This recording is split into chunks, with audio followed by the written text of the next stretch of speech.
রাস্তার পাশে সারিবদ্ধভাবে দাঁড় করিয়ে রাখা এসব ট্রাকে করেই অবৈধভাবে আনা হয়েছে ভারতীয় চিনি।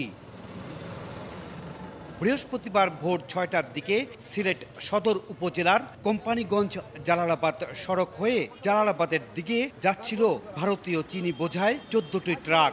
সেগুলোকে পথ দেখাচ্ছিল সামনে থাকা প্রাইভেট কার ও মোটরসাইকেল। বিষয়টি সন্দেহ হলে বিশাল এই বহরটি থামায় আইনশৃঙ্খলা বাহিনীর সদস্যরা। এ সময় পুলিশ দেখে মোটরসাইকেল, প্রাইভেট কার ও ট্রাকের চালকেরা মালামাল ফেলে পালিয়ে যায়। পরে চিনি বোঝাই ১৪টি ট্রাক জব্দ করা হয়।